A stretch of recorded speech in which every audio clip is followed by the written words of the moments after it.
Today, we're introducing the Classic Christmas Assortment. And we're going to be designing for you a beautiful Christmas centerpiece. I'm Derek Woodruff. And I'm Tina Coker, and this is Syndicate Studios. You know, Derek, the #1 color palette that sells the most at Christmas is the traditional red, green, and white. And this year, I think Syndicate's really kind of kicked it up a notch by putting a metallic finish on the inside of the vase. It's really one of my favorites. Of course, I love Christmas, and these are such a hot seller. The Classic Christmas Assortment comes in the 8-inch gathering vase, the 8-inch rose vase, the 7.5-inch Selena bud vase, and of course my personal favorites, the 4-inch cylinder and the 5-inch cylinder.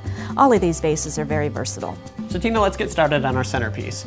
Now what I have here are some different size cylinders and some Selena bud vases. And in Michigan we would call this a breakaway centerpiece, which in Florida you would call it a composite design. And today we're going to be using some of the containers will have aquafoam in it, and the other containers will have just clear water. And that just shows the versatility of the product. And in the Selena bud vases, I've filled them with sand because they're actually going to hold our taper candles. Oh, that's ingenious. So why don't I have you start by making an arrangement with the aquafoam, and I will start by making an arrangement in the water. Sounds like a great idea. You know, it doesn't matter whether your clients are traditional or whether they have contemporary interiors or more eclectic. This color assortment works perfect with all three interiors. Tina, I noticed you went right for the flowers first instead of the greens, and then I went right for the greens first. Well, that's because I like to put the greens in second because I use less Christmas greens that way. And let's face it, most of our clients like to feature the absolutely fabulous flowers. And you're saving money. And Derek, I noticed that you actually put in the technique of Kabari where you interlock the stems into the cylinder. Yeah, actually I do that a lot. I don't have to tape a vase or put any other kind of mechanics into it. I can just crisscross the stems. Makes it quick and easy. It's very quick and easy.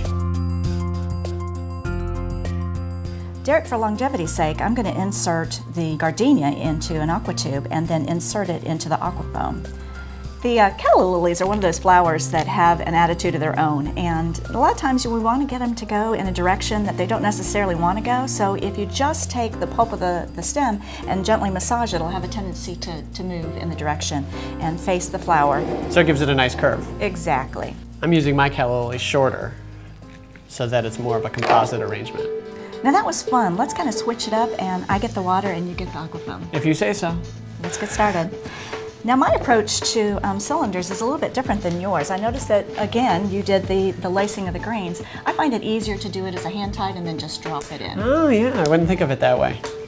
You know what I love about this is that variegated foliage. Yeah, it looks great, the white with the green. This variegated cedar is so awesome. I just love the two different colors. And the great thing about Christmas is you've just got so much texture and the fragrance of the Christmas greens, and then add to that this beautiful color palette of the Christmas assortment, and it just makes everything pop and makes a little happy Christmas arrangements everywhere. I think I like my arrangement better than yours. Oh well.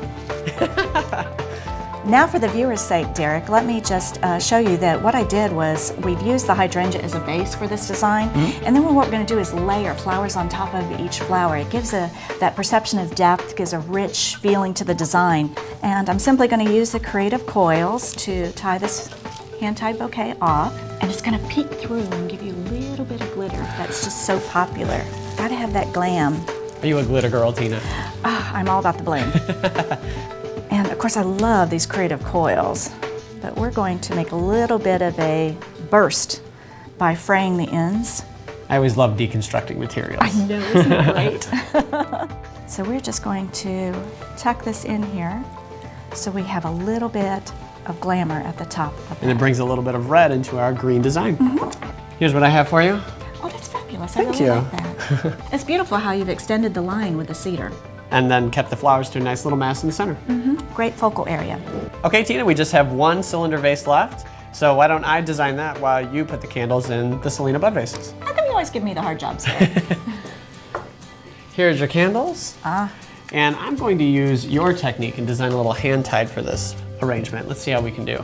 Okay, and while you're doing that, it's interesting to note that these bud vases have been filled with sand in order to hold the candles upright. It's a nice little mechanic. You know, Derek, this is a timeless color assortment, and you add to that stylish containers, and you hit a home run with Christmas. Absolutely, it makes Christmas designing easy. A breeze. A breeze. So now I can take my hand tight and drop it in my cylinder up here. And that was pretty easy. It was. And it's a beautiful composite design. It is a beautiful composite design. You did that with one match. I'm impressed. I know. Isn't it great how you can take some classic containers, add a little bit of creativity, and create wow? You did an amazing job. You did an amazing job. No, really, you did. Now that's a breakaway centerpiece. Composite. Composite, Derek, composite.